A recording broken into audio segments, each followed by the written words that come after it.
सभी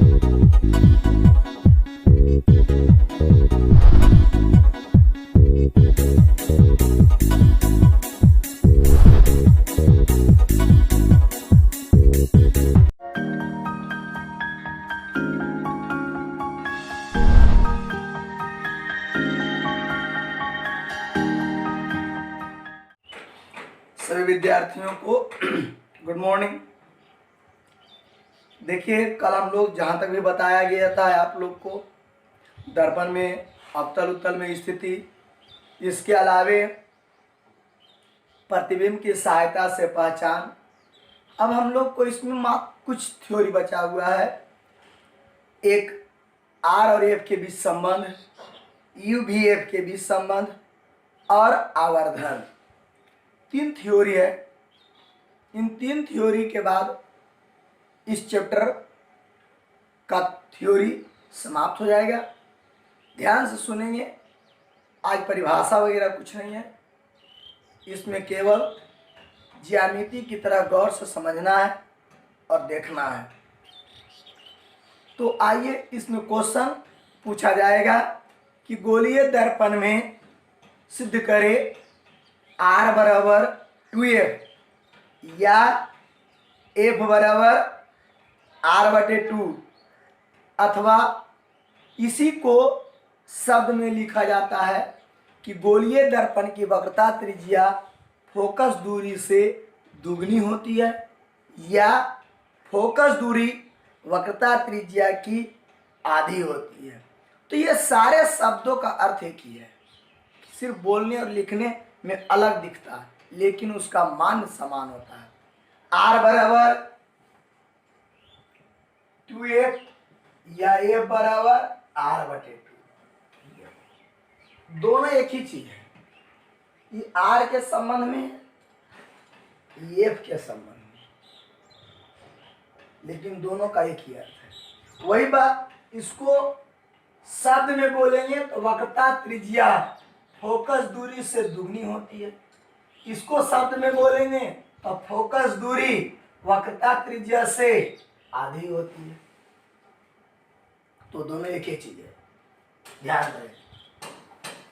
आइए, क्वेश्चन है, सो सुनिएगा। गोलीय दर्पण में सिद्ध करें कि R बराबर 2F या F बराबर R/2, R/2। इसी को शब्द में बोले थे कि वक्रता त्रिज्या फोकस दूरी से दुगनी होती है या फोकस दूरी वक्रता त्रिज्या से आधी होती है।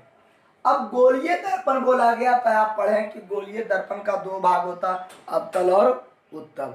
तो फिगर दोनों को अलग होगा, लेकिन सिद्ध करने का तरीका दोनों का सेम होगा। गौर से देखेंगे, हल सॉल्यूशन। आप इसके लिए पहले एक अवतल में सिद्ध करेंगे, तो पहले अवतल दर्पण बना देंगे। एक प्रधान अक्ष ले लेंगे, एक समानांतर रेखा लेंगे, और समानांतर रेखा का परावर्तन जो होता है फोकस से होकर के होता है। इसके बाद आपतित किरण और परावर्तित किरण के बीच एक अभिलंब बनाएंगे, एक अभिलंब बनाया जाएगा। देखिए बन गया। ये अभिलंब जो होगा C से होगा। यहां पर ध्यान रहे, A आपतित किरण यानी A और B आपतित किरण, B और F परावर्तित किरण। यहां पर आपको पता होगा पहले से भी कोण I, और यहां पता होगा कोण R, क्योंकि यह आपतन कोण है और ये परावर्तन कोण है। सुन लिए। अब देखिए आई आर प्रकाश के परावर्तन के दूसरे नियम में बताए थे कि बराबर होता है, जरूरत पड़ेगा यहाँ। ई रेखा और ई रेखा यानी आपतित किरण और प्रधान अक्ष एक दूसरे के समांतर है, और ज्यामिति में आप जानते हो कि यदि दो रेखा समांतर हो और कोई तिर्यक रेखा काटती है तो उसके ई कोण और इस कोण को एकांतर कोण कहते हैं, और जिसका संबंध बराबर होता है। ई आई है तो अभी ई भी हो जाएगा आई एकांतर कोण से। समझ रहे बात को। अब उन सब चीजों को यहाँ पर हम लोग पहले लिखेंगे। इसको ए मान लो कि बी एम, यहां देखिएगा माना कि बी एम अवतल दर्पण है जिसमें ए बी आपतित किरण और बी एफ परावर्तित किरण तथा बीसी अभिलंब है। ए बी सी, इसलिए कोण ए बी बराबर आई आपतन कोण, और बोलिएगा F B C, F B कोण आर परावर्तन कोण। अब देखिएगा कि दोनों ये बराबर होता है प्रकाश के परावर्तन के नियम से। उसके पहले आप इस चीज को लिखिए अब करके कि ए बी समांतर सीपी, ए बी रेखा के समांतर है सीपी। यहाँ मैथ के दृष्टि से चल रहे हैं, ये नहीं कि एक किरण है तो किरण बोलेंगे, यहाँ मैथ के दृष्टि से चल रहे हैं।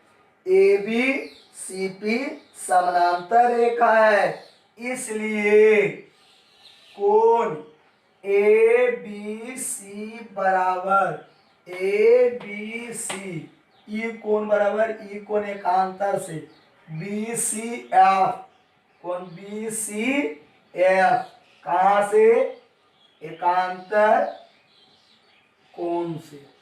अब देखिए ई कोण बराबर ई कोण हो गया, ई कोण बराबर ई कोण दिल्ली है प्रकाश के परावर्तन के नियम से।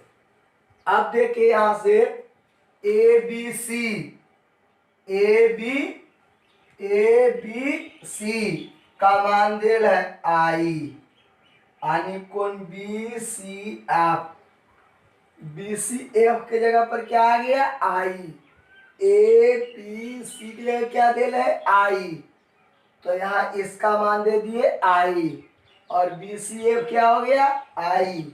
अब देखिए इस त्रिभुज में आप चलिए बी सी एफ त्रिभुज में, किस त्रिभुज में, बी सी एफ त्रिभुज में। अब देखिए आप त्रिभुज बी सी एफ में, बी सी एफ में कोण बी सी एफ बराबर कोण एफ बी सी,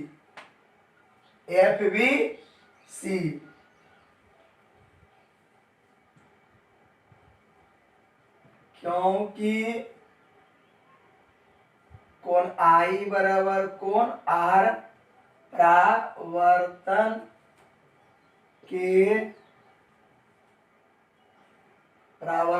के नियम से। ध्यान दीजिए विद्यार्थी, इस चीज को लिख दिए हैं। आपको पहले C का मान आ चुका है I और B का मान आ चुका है R, और आपको पहले पढ़ा चुका है प्रकाश के परिवर्तन के दूसरे नियम में कि कोण I बराबर कोण क्या होता है, R होता है। इसलिए ये दोनों आपस में बराबर हो गया इस त्रिभुज के अंतर्गत। अब ये त्रिभुज में दो कोण C और B बराबर है, ये कोण और ये कोण बराबर आया, इसलिए इस त्रिभुज का नाम अब हम लोग समद्विबाहु त्रिभुज देंगे, BCF। इसलिए त्रिभुज BCF कैसा बन गया, समद्विबाहु त्रिभुज। कैसा त्रिभुज, समद्विबाहु त्रिभुज। क्योंकि जिस त्रिभुज के चाहे दो गो कोण बराबर हो जाए या दो गो भुजा बराबर हो जाए उस त्रिभुज को समद्विबाहु त्रिभुज कहते हैं। अब देखिए, इसका जब कोण बराबर था तो नाम रखा है समद्विबाहु त्रिभुज। तो बराबर कोण के सामने के भुजा बराबर, तो देखिए ई कोण C को ढकेंगे तो BF मिलेगा, अब B को ढकेंगे तो CF मिलेगा, यानी BF बराबर आ जाएगा आपको कौन चीज, FC। क्या लिखेंगे, BF बराबर FC, समद्विबाहु त्रिभुज की समान भुजा। यहाँ लिखेंगे कि समद्विबाहु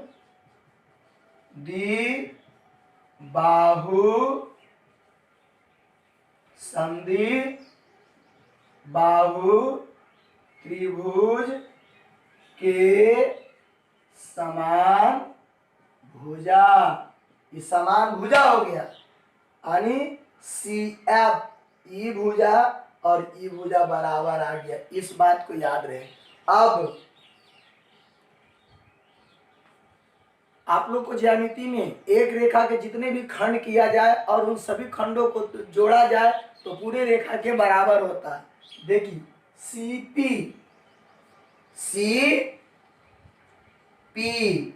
ध्यान दें, CP दो खंड में कटा हुआ है, एक क्या चीज CF में और एक PF में।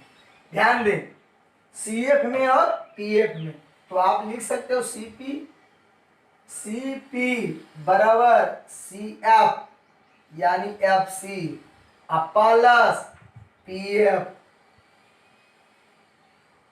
ठीक है, अब देखिए C, ये दोनों देख रहा है ना, सेम चीज है ना, तो इसके जगह पर ये रखेंगे CP बराबर PF प्लस PF और BF, ये हो गया।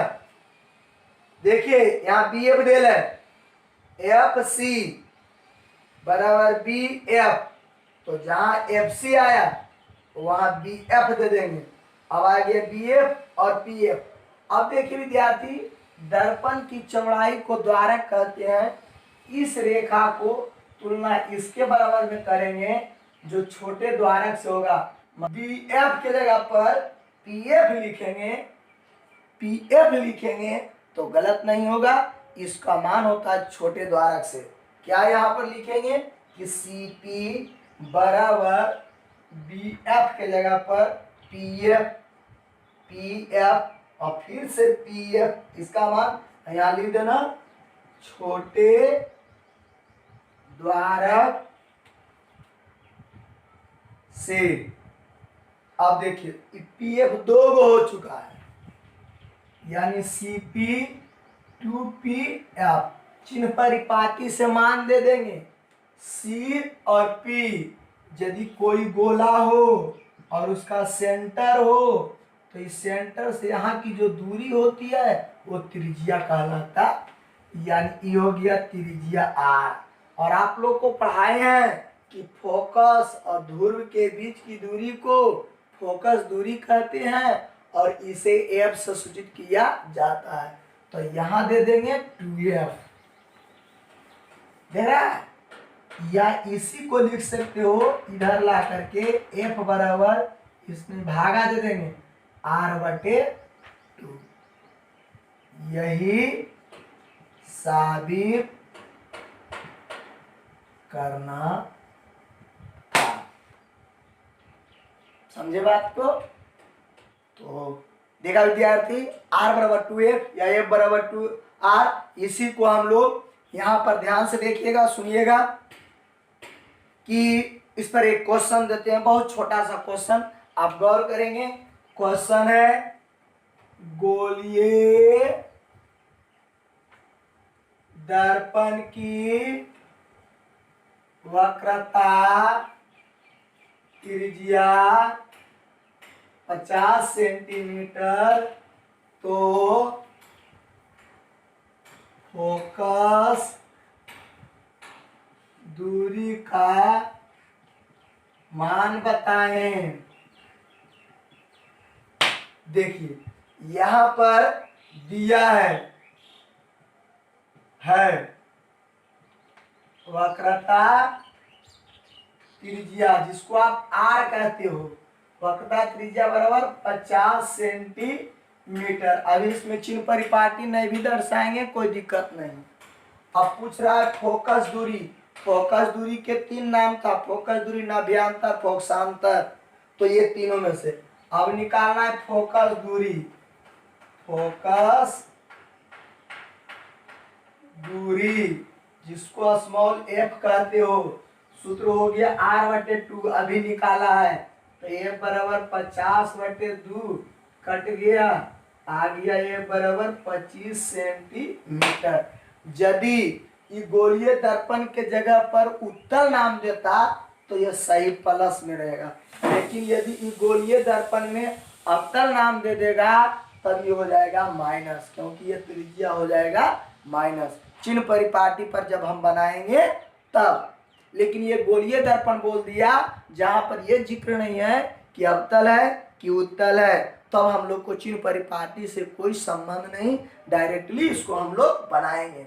तो ये देखा विद्यार्थी कि त्रिज्या देल था तो फोकस दूरी निकल गया, एगो फोकस दूरी दे देते हैं और त्रिज्या निकाल लेते हैं, इसलिए है बहुत आसान। इशू के दुगना कर देंगे, फोकस दूरी को दुगना कर देंगे तो त्रिज्या निकल जाएगा। सूत्र यही, अभी आपने r बराबर f बराबर r/2 पढ़ा, फोकस दूरी निकालना, अब r निकालना रहेगा तो 2f होता, खाली क्वेश्चन बदला। देखिए क्वेश्चन देते हैं, क्वेश्चन है, ध्यान से सुनिएगा, अवतल दर्पण की फोकसांतर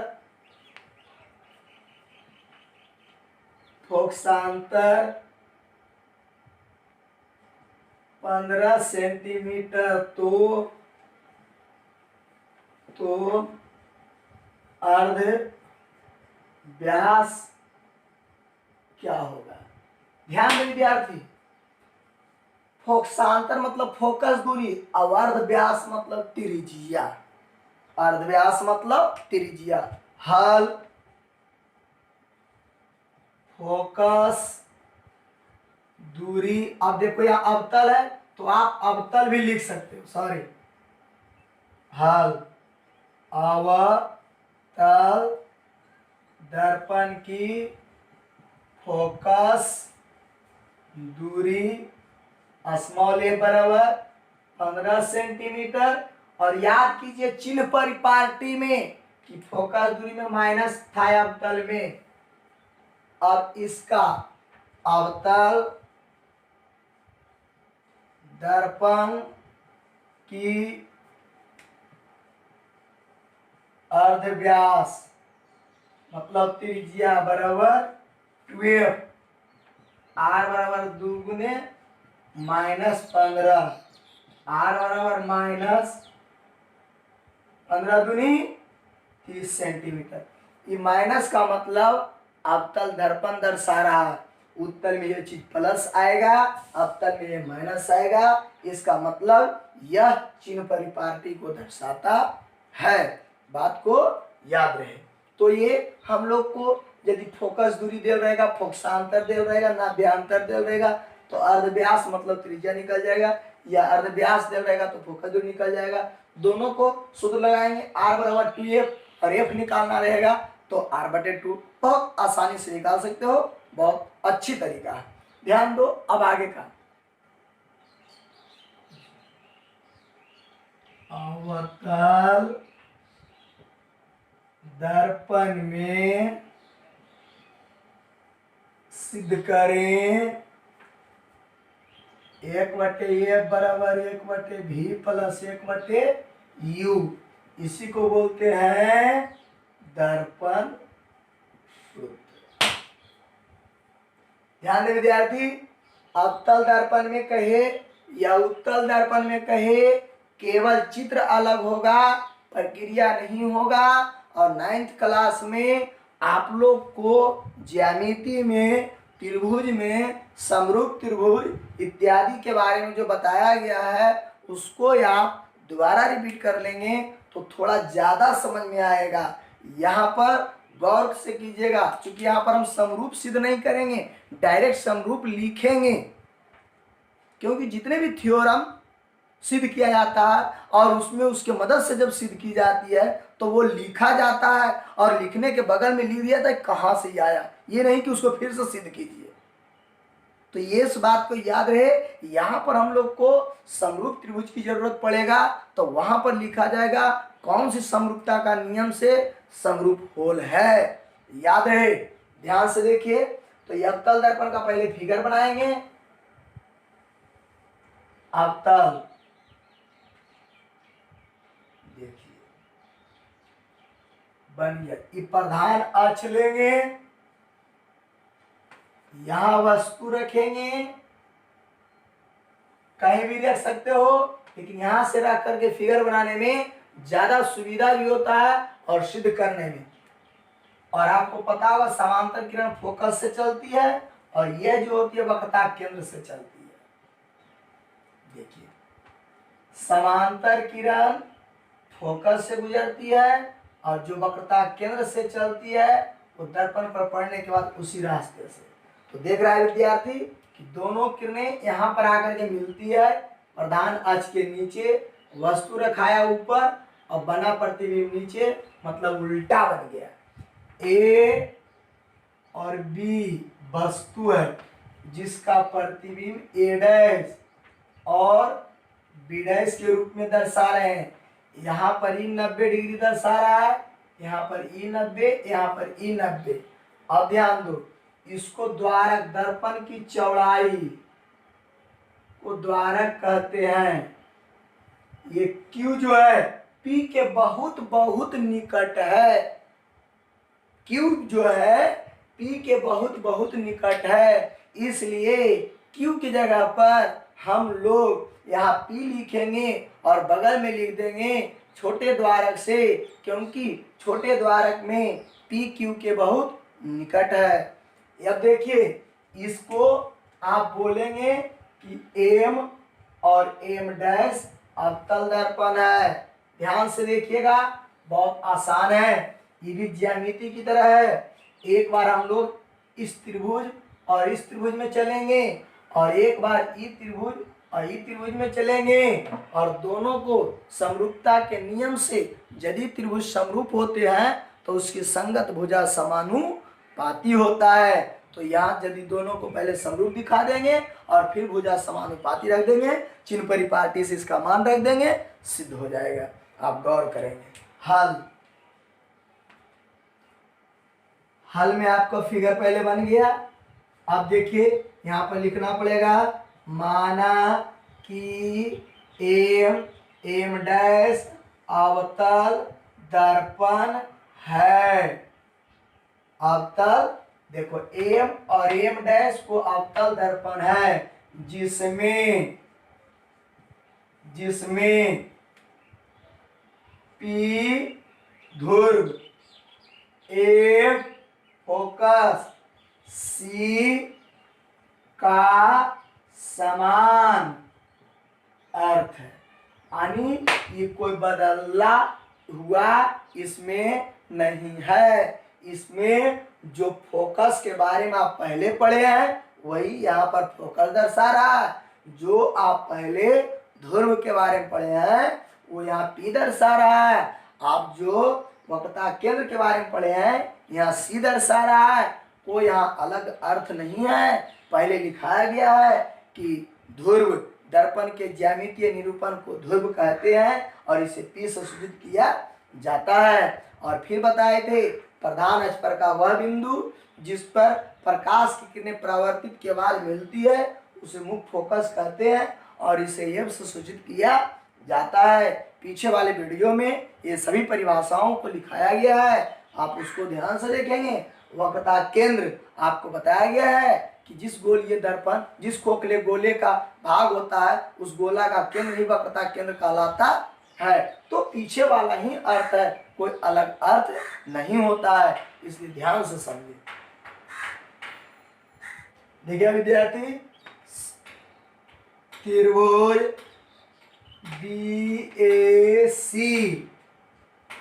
BAC समरूप त्रिभुज, ध्यान देगा A', B', C में ये दोनों समरूप है। कैसे, ध्यान से सुनेंगे। इस त्रिभुज में ई कोण 90, इस त्रिभुज में ई कोण 90, इस त्रिभुज में ई कोण और ई कोण शीर्षाभिमुख कोण से, सम्मुख कोण से, जबकि तीसरा कोण अपने आप बराबर हो जाता है। 9th क्लास में कुछ क्वेश्चन में ये भी आया था कि यदि कोई भी त्रिभुज में दो कोण आपस में बराबर हो जाए तो तीसरा भी आपस में बराबर होता है। इसलिए ई कोण 90, ई कोण 90 हुआ और ई और शीर्षाभिमुख सम्मुख कोण हुआ। अब बच गया ई कोण और ई कोण शेष कोण से बराबर, अर्थात दोनों त्रिभुज क्या हो जाता है, समरूप हो गया। और समरूप हो गया तो समरूप त्रिभुज के संगत भुजा समानुपाती होता है। इधर से आप दो को उठाइएगा AB तो इधर से भी दो को उठाना पड़ेगा और इस सजा करके लिखना पड़ेगा। ही नहीं कि अपना मन से जैसे पाए वैसे बैठा दिए तो दो को उठाएंगे तो सही आ जाएगा, नहीं। जैसे B' के संगत कोण में दर्शाएगा A', A के संगत कोण में दर्शाएगा B' और C के संगत कोण में दर्शाएगा C, इसलिए सजा करके लिखना है। तब यहाँ से AB बटे A', B' और बराबर यहाँ से फर्स्ट लास्ट, तो यहाँ दो ले रहे हैं कौन, AC तो यहाँ से भी लेना पड़ेगा लास्ट और सेकेंड से B' C। यहाँ लिख दीजिएगा कि समरूप त्रिभुज की संगत भुजा समानुपाती होता है। यदि त्रिभुज समरूप होगा तभी उसका संगत भुजा समानुपाती मतलब बट्टा में होगा, अन्यथा नहीं।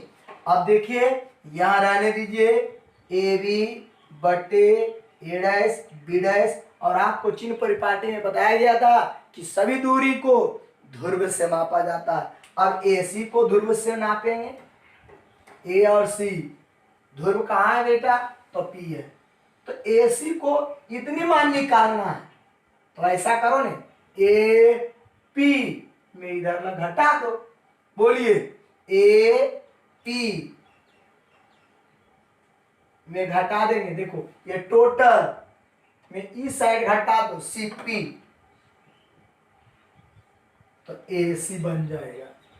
यहां है टोटल है आपको AP और घट देंगे, बीच में है C तो घट जाएगा इधर को चीज CP, इधर घट गया तो बच गया इधर, इसलिए इधर देखिए। अब नीचे B', यहाँ इतने चाहिए हम लोग को, तो ध्यान दो लास्ट को यहां से नापिए, CP घटा इधर से इस साइड B',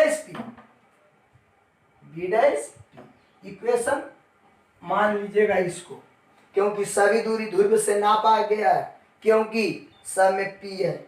अतिन इधर से मतलब नहीं, ये हाइट है, आपका दूरी ले रहे हैं, AB A', B' हाइट है। अब आप यहाँ दूरी दर्शा रहे हैं तो दूरी को यहाँ लेंगे, समीकरण 1। अब इसी प्रकार से एक त्रिभुजी और एक त्रिभुजी छोटा में चलेंगे, दोनों समरूप होगा। यहाँ पर इसमें 90 इधर से आएगा, इधर से 90, ई कोण बराबर ई कोण हो जाएगा, तो ये शीर्षाभिमुख कोण हो जाएगा।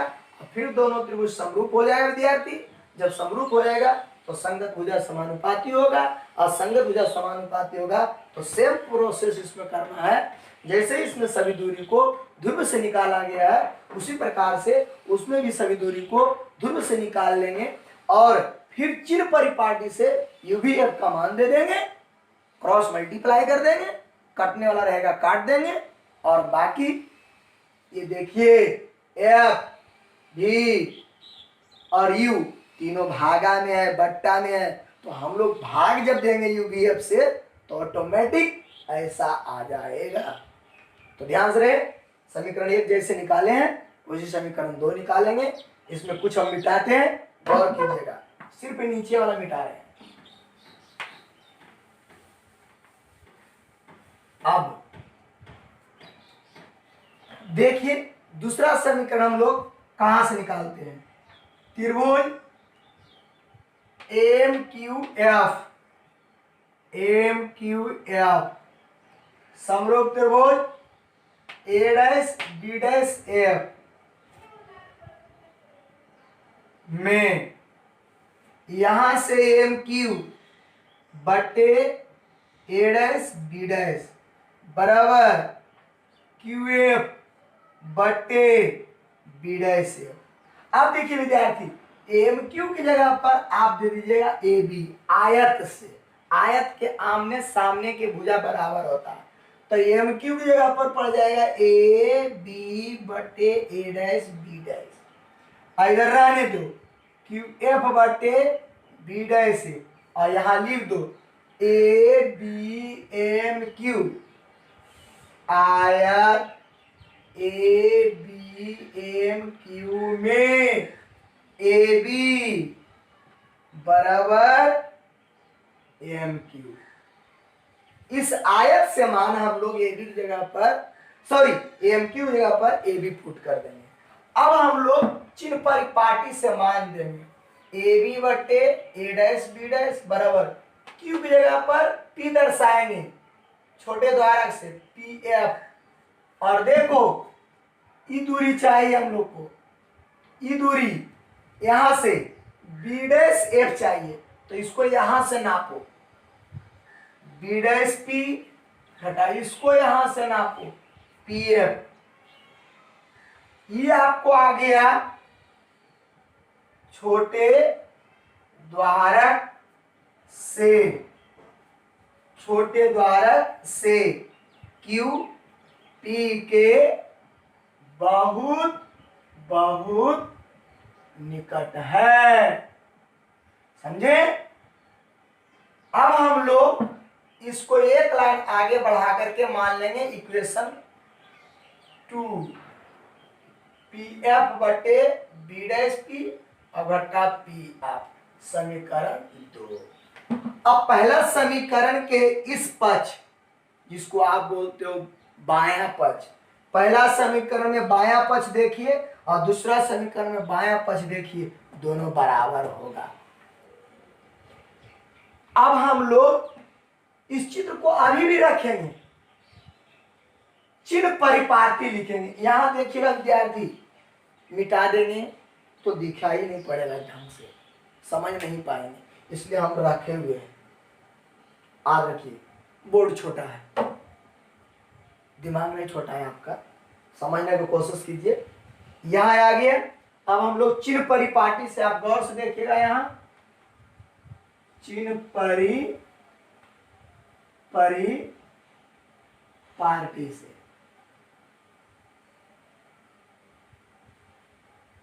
वस्तु की दूरी, वस्तु कहां रखा है ए पर, नापी होगा कहां से पी से, तो बन जाएगा ए पी, जिसको लिखते हो यू माइनस में चिन्ह परिपाटी। प्रतिबिंब की दूरी,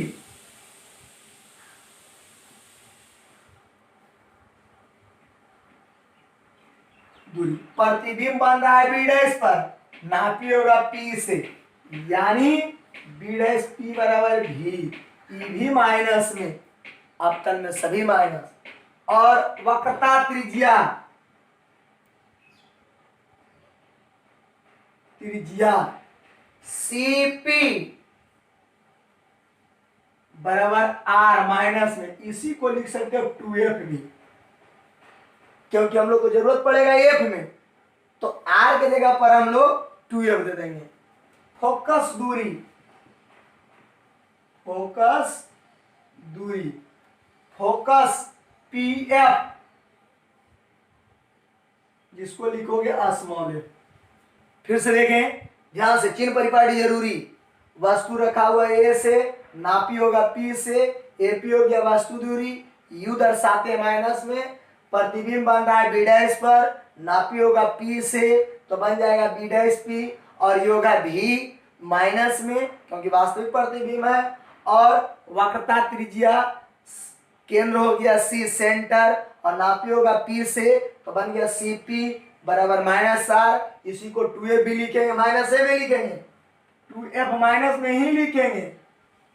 अब देखिए फोकस दूरी P, फोकस और ध्रुव के बीच की दूरी को फोकस दूरी कहते हैं, PF होगा, नापी होगा P से, और उसको दर्शाएंगे स्मॉल f से। अब दोनों समीकरण से अब हम इधर मिटाते हैं, ध्यान से देखेंगे। देखिए अब समीकरण 1 बराबर 2 से, पहला समीकरण के बायां पक्ष और दूसरे समीकरण का बायां पक्ष दोनों बराबर हो गया, इसलिए जब दोनों को बायां पक्ष आपस में बराबर तो दाहिना पक्ष भी बराबर हो गया, यूक्लिड साहब के नियम से। अब देखिए यहां पर मान देंगे, सबका मान, AP का मान वहां से बोलिएगा -U, CP का मान बोलिएगा -2F। R नहीं देना है क्योंकि सिद्ध करने वाला में F की जरूरत है। यहां 2F माइनस यहां से भी -F -V -F। ध्यान दो बाबू, -U minus plus 2F -2F minus plus बराबर -F -V plus F, cross multiply कर देंगे, -F गुने -2F प्लस V बराबर -U प्लस 2F में गुना होगा -V प्लस F। अब गुना करते समय ध्यान देंगे, माइनस माइनस हो गया प्लस, और F गुने F 2F स्क्वायर, ये प्लस है ये माइनस है तो प्लस माइनस माइनस दर्शाएंगे, VF हो गया गुना, इसको माइनस और माइनस प्लस हो गया तो UV हो जाएगा, E minus E plus minus हो गया, U है EF है UF। ध्यान देंगे अब 2F से करो, ई प्लस में ई माइनस में तो माइनस में होगा, ये हो गया 2VF, ई प्लस में ई भी प्लस में तो 2F स्क्वायर। इनका देखिए जब बराबर में हो तो बराबर में है, और बराबर हो तो बराबर भी है, तो दोनों कट जाएगा, कट गया। अब देखिए ई माइनस VF है और ई भी माइनस VF है, लेकिन ये बराबर की उस साइड है और दोनों का चर गुणांक बराबर है, इसलिए इसको इधर लाएंगे प्लस हो जाएगा, चर गुणांक वाला 2VF में घट जाएगा VF, इधर आ गया UV और UF, यहां से बच गया आपको दूगो में एगो घटेगा तो VF, इधर हो गया UV आ गया। अब ये दोनों तरफ UVF से भाग दे दो, यहां लिख दीजिएगा दोनों तरफ UVF से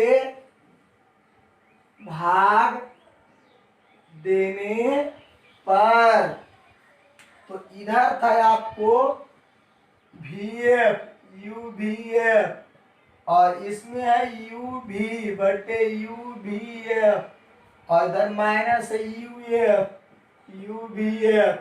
देखिए जो जो मिल रहा वो उसको काट देंगे, इसे ही कट गया, ये दोनों से दोनों कट गया, ऊपर में कुछ नहीं तो एक है। अब देखिए F you U F cut गया बाबू। इधर से आपको बच गया विद्यार्थी ऊपर में एक और नीचे यू, इधर बच गया 1/f और इधर बच गया 1/v। ध्यान दो माइनस में इधर रहते तो प्लस में 1/u प्लस 1/v बराबर 1/f, या इसी को लिख सकते 1/f बराबर 1/v प्लस 1/u। साबित हुआ। तो इस प्रकार से दर्पण सूत्र आपको साबित हुआ। इन बातों को ध्यान लें, ये थोड़ा लंबा है, बड़ा है, इसको 1-2 बार वीडियो को ध्यान से सुनेंगे, लिखेंगे और कॉपी पर 2-4 बार अपने लिखिए, कोशिश कीजिए। कोशिश करने से क्या हासिल नहीं होती है नहीं। यहाँ तो हम लोग ये नहीं कह सकते हैं, ये नहीं पूछ सकते कि खड़ा करके कि किनको समझ में नहीं आया। हम आपको यहाँ से यही अपील प्रयास कर सकते हैं और अनुरोध भी आपसे कर सकते हैं, इसको 2-3 बार करके देखेंगे। इसके लिए बोर्ड भी आपको बताए हैं शुरू वीडियो में कि साधन का कुछ अभाव है, तो हो सकता है कुछ क्वेश्चन को बनाने में अभाव आ सकता है। इसको 2-3 बार मैंने मिटाया, तब समझाया, बनाया, इधर करके बनाया, उधर करके बनाया। तो ये आप इस बातों को ध्यान में रहे, छोटा बोर्ड है और ये थोड़ा लंबा में सिद्ध होता है और सिद्ध करके आपको बता दिया गया है ना। या भी इसको 1-2 बार कॉपी पर डिटेल से प्रयास करें और जहाँ समझ में नहीं आवे वहाँ पर आप वीडियो रिकॉर्डिंग में भेज दें, हम फिर इसको दोबारा रिपीट कर देंगे। ठीक है, तो जय हिंद।